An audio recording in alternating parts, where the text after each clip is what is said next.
दोस्तों नमस्कार, मैं हूं विनीता यादव। बड़ा सवाल यह है कि महाराष्ट्र में अब क्या वाकई में अमित शाह अपने शब्दों को वापस लेंगे?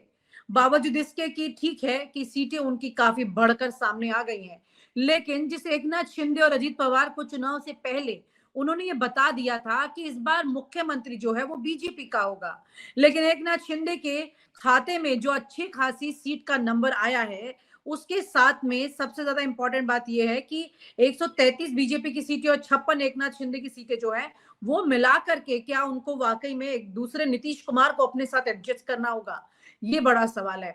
और इसी के साथ देवेंद्र फडणवीस जो मुख्यमंत्री बनने के लिए चुनाव से पहले जिन पर आरोप लगे कि उन्होंने खुद अपने एक पुराने सहयोगी और एक पुराने मतलब दोस्त नुमा दुश्मन कह लीजिए विनोद तावड़े, क्योंकि पार्टी में है लेकिन दोनों की बनती नहीं लंबे वक्त से, उनको भी ठिकाने लगाने की कोशिश की है। लेकिन इसके बावजूद भी अगर उन्हें ये कुर्सी नहीं मिली तो क्या होगा? क्या एकनाथ शिंदे की सरपरस्ती में बीजेपी अपनी सरकार वहां चलाएगी? क्योंकि अमित शाह ने जो बातें कही थी क्या उसको वापस लेगी? क्योंकि देवेंद्र फडणवीस के साथ अमित शाह की दूरियां भी चल रही हैं, ये भी एक बड़ी बात है। क्योंकि देवेंद्र फडणवीस मुख्यमंत्री नहीं बने, इस बात को लेकर के भी बीजेपी में बहुत ज्यादा कोशिशें चल रही हैं। लेकिन अगर ऐसा हुआ तो उसी परिस्थिति में क्या वाकई में एकनाथ शिंदे की यहाँ पे उसे ग्रीन सिग्नल मिलेगा? हमारे साथ वरिष्ठ पत्रकार राजेश बादल जी हैं। सर के साथ हम इस चर्चा को आगे बढ़ाएंगे और समझेंगे कि क्या वाकई में यहाँ पर सर एकनाथ शिंदे की लॉटरी इसका मतलब लग सकती है। अभी तक तो वो अजीत पवार वाले खेमे में चुनाव से पहले दिखाई दे रहे थे कि दोनों अलायंस है, ठीक है, दोनों को बता दिया, एक ही लेवल पे रखा जाता, लेकिन एकनाथ शिंदे ने अकेले यहाँ पर विपक्ष की तीनों पार्टियों को पछाड़ दिया। ऐसी परिस्थिति में यहाँ पर एकनाथ शिंदे क्या वाकई में दूसरे नीतीश कुमार बनेंगे? देखिए विनीता, एक बहुत ही दिलचस्प मोड़ में महाराष्ट्र की राजनीति आकर खड़ी हो गई है।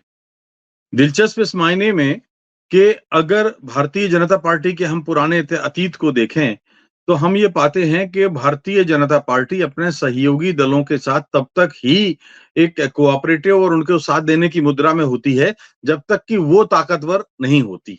और जैसे ही वो इतनी ताकतवर हो जाती है कि वो अपने दम पर कुछ कर सकती है, वो सहयोगी दलों को दूध में मक्खी की तरह निकाल कर फेंक देती है। हमने देखा कि एक अपवाद एक है। यहाँ महाराष्ट्र और बिहार की जो तुलना आपने की है, बहुत सही तुलना है।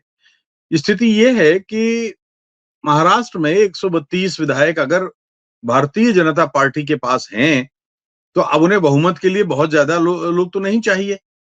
ऐसे में शिंदे कुछ भी कर लें, अगर भारतीय जनता पार्टी चाहती है, जैसा कि वो चाहेगी कि 132 विधायकों का अगर बहुमत होने के इतना बड़ी संख्या होने के बाद भी अपना मुख्यमंत्री अगर वो नहीं बनाती, तो ये अजीब सी बात होगी, क्योंकि विधायकों के भीतर असंतोष फूटेगा। तो ऐसे में उन्हें केवल 12-14 विधायकों का समर्थन चाहिए और 12-14 विधायकों का समर्थन अजीत पवार दे देंगे। लेकिन सवाल ये है कि क्या वो शिंदे पर दांव लगाएगी? शिंदे के पक्ष में जो बात जाती है वो ये है कि जब महाराष्ट्र में चुनाव हुए तो वो उनका चेहरा था मुख्यमंत्री के तौर पर, एक बात। और दूसरा, अगर आप भारतीय जनता पार्टी का कुछ इतिहास देखते हैं तो ये पाते हैं कि बिहार में उन्होंने क्या किया। बिहार के पिछले विधानसभा चुनाव में नीतीश कुमार की पार्टी बहुत दुर्बल और निर्बल होकर के सामने आई थी और पिछली बार से बहुत कम थी। भारतीय जनता पार्टी के विधायक नंबर में नीतीश कुमार की पार्टी से बहुत आगे थे, लेकिन चूंकि नीतीश कुमार को चेहरे के तौर पर प्रोजेक्ट किया था, इसलिए उन्होंने नीतीश कुमार को वादा करके मुख्यमंत्री बनाया। अब क्या बात यह है कि इतिहास अपने को दोहराएगा, जिसकी भी मुझे उम्मीद नहीं है कि क्या शिंदे को जो मुख्यमंत्री पद पर थे नीतीश कुमार की तरह, क्या वो कम विधायक होते हुए मुख्यमंत्री पद पर स्वीकार करेंगे? और अगर ऐसा स्वीकार करेंगे तो 132 विधायक भारतीय जनता पार्टी के, क्या उनमें कोई आक्रोश नहीं पनपेगा? दूसरी बात, देवेंद्र फडणवीस का क्या होगा? आपने पढ़ा होगा आज देवेंद्र फडणवीस ने एक बयान दिया है कि मैं तो आधुनिक अभिमन्यु हूं और मैं सारे चक्रव्यूह को तोड़ता हुआ, और मैं, यानी वो कहना चाहते हैं कि ये मेरी दम पर भारतीय जनता पार्टी जीती है। और हम जानते हैं कि भारतीय जनता पार्टी के जो शिखर पुरुष हैं दोनों, वो ऐसा अहम भाव किसी अपने प्रादेशिक क्षत्रप में पैदा नहीं होने देना चाहते। ऐसा उनको लगा था कि शिवराज सिंह चौहान, ऐसा उनके अंदर ऐसा आया था। योगी के मामले में हम देख ही रहे हैं। तो वो ये नहीं चाहते कि उनके किसी प्रादेशिक क्षत्रप के मन में ऐसा भाव आए कि वो मुख्यमंत्री पद से ज्यादा ताकतवर है और वो पार्टी की जो नैया है वो उस प्रदेश में खींच रहा है। तो ये एक बड़ा और एक और उदाहरण मैं आपको पुराना दिखाता हूं। मध्य प्रदेश में एक जी जमाने में 10 साल की दिग्विजय सिंह की जो सत्ता थी वो उमा भारती ने उखाड़ी थी। उमा भारती ने लगातार रथ यात्रा निकाली और बाद में उमा भारती को यह भ्रम हो गया कि मेरी वजह से ही पार्टी सत्ता में आई है। और जब वो बनी पार्टी सत्ता में जीती तो मुख्यमंत्री तो बनी, लेकिन कुछ समय बाद उनका इस्तीफा हो गया। तो ये बिहार की जो महाराष्ट्र की जो राजनीति है बहुत ही एक दिलचस्प मोड़ पर है, जहां पर मैं देखता हूं कि ना तो शिंदे और ना देवेंद्र फडणवीस दोनों ही रेस में रहते हुए भी रेस से बाहर हैं। जी सर, बड़ा सवाल यहाँ पर ये है कि ये सारी चीजें होने के बाद भी आपसी गुटबाजी भी एक बड़ी चीज है यहाँ पर, क्योंकि एकनाथ शिंदे को अगर चुनाव से पहले बोल दिया था, अब ये एकनाथ शिंदे वो तो नहीं रहे जो बस पार्टी तोड़कर आ गए थे। अब तो ये वो हैं जिन्होंने पिछले इस वक्त में बीजेपी के साथ में अलग अलग कलर देख लिए हैं, अलग अलग रंग देखने के बाद, खास तौर से चुनाव के पहले। और अब बीजेपी भी उस परिस्थिति में नहीं है, बीजेपी भी 133 सीट्स के साथ है। तो ऐसी सिचुएशन में बीजेपी और शिंदे के बीच में अब जो रिलेशनशिप रहने वाला है वो उतना स्मूथ नहीं हो सकता है, क्योंकि जब एक बार बड़ी जीत मिलती है व्यक्ति को तो वो सोचता है कि वो अपने दम पर इतना लेकर आया है चीजें। अगर वो लेकर आए हैं तो फिर वो उसके बदले में उतना नेगोशिएशन करेंगे। अभी तो सिर्फ मुख्यमंत्री की बात है सर, मंत्रियों के मंत्रालयों की भी बात होगी, अडानी की भी इन्वॉल्वमेंट की फिर इसमें बात होगी, क्योंकि अडानी का बहुत एक्टिव रोल रहा चुनाव में। ये तो अजीत पवार ने खुद अपने एक इंटरव्यू में कह दिया। तो ऐसी परिस्थिति में उनके डिसीजंस, उनकी बिजनेस डील, फिर इनके इंटरेस्ट क्लैश होंगे, इनके खुद के भी कॉर्पोरेट होंगे, क्योंकि अडानी तो बीजेपी के हो गए, एकनाथ शिंदे और अजीत पवार के तो नहीं हुए। तो ऐसी परिस्थिति में सर ये सारी चीजें क्लैशेस क्या निकल कर आएंगे इसमें, क्योंकि अगर हम नीतीश कुमार की वहां बात करें तो नीतीश कुमार ने भी अपनी चीजों को ज्यादा आगे रख करके इस वाली डील में अपना बेटर देखने की कोशिश की। उसके बावजूद भी वो घाटे में रहे। उन्होंने विशेष राज्य का दर्जा मांगा, जब उन्होंने आकर के ये कहा कि पार्लियामेंट में जब पूरा अपना सब लोग इकट्ठा हुए थे लोकसभा चुनाव के बाद में, तो उन्होंने कहा था कि जब विधायक दल की बैठक भी थी वहां पे, तो उन्होंने कहा था कि भाई आप हमारी इच्छा पूरी कर दीजिए, हम आपके साथ हमेशा रहेंगे। तो ऐसी बात उन्होंने कही थी, लेकिन उसके बाद वो उनकी इच्छा पूरी हुई नहीं और अब चुनाव भी आगे आएंगे। तो ऐसी परिस्थितियों में जो उन्होंने एक स्पेशल पैकेज मांगा वो भी नहीं हुआ।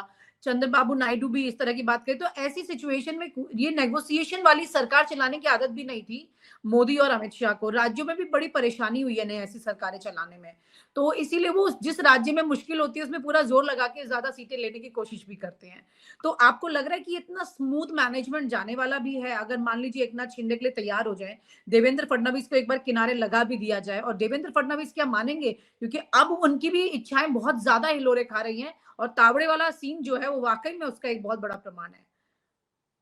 देखिए, दो बातें हैं। पहली बात तो ये है कि सरकार में मुख्यमंत्री कोई भी बने और सरकार कैसी भी बने, उसको अडानी के आर्थिक हितों की रक्षा तो करनी ही पड़ेगी। अडानी का जो साम्राज्य बिखरा पड़ा है उसको संरक्षण तो देना ही होगा। ये एक तो बिल्कुल चीज साफ है। भले ही उन पर अंतर्राष्ट्रीय स्तर पर संकट के बादल मंडरा रहे हैं, लेकिन जो सरकार महाराष्ट्र में आएगी, हम ये पाते हैं कि उसको अडानी के बिना जीने की आदत नहीं डालनी चाहिए। एक दूसरी बात मैं कहूंगा कि अन्य राज्यों की तुलना में महाराष्ट्र में भारतीय जनता पार्टी की स्थिति थोड़ी सी अलग है। यहाँ पर बहुत ही क्लियर विभाजन कई समूहों में पार्टी के भीतर दिखाई देता है। मैं आपको उदाहरण देता हूं। एक गुट महाराष्ट्र भारतीय जनता पार्टी में वो है जो नरेंद्र मोदी और अमित शाह को सीधे रिपोर्ट करता है। दूसरा गुट वो है जो नितिन गडकरी और अन्य उनके साथ सहयोगी हैं उनको रिपोर्ट करता है। तीसरा गुट वो है जो बीते दिनों पार्टी में दूसरी पार्टियों से निकल के आए हैं और अब वो बड़े असहाय सा महसूस करते हैं।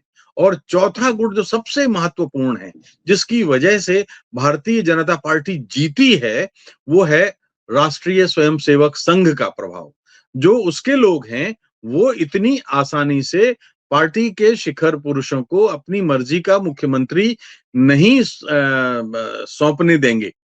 तो मुझे ऐसा लगता है कि जब इन चार समूहों में रस्साकशी होगी तो पार्टी के शिखर पुरुषों के लिए अमित शाह के लिए, नरेंद्र मोदी के लिए बहुत कठिन हो जाएगा कि वो किसे मुख्यमंत्री पद के रूप में लाए सामने, क्योंकि अब वे आरएसएस की इतनी उपेक्षा नहीं कर सकते।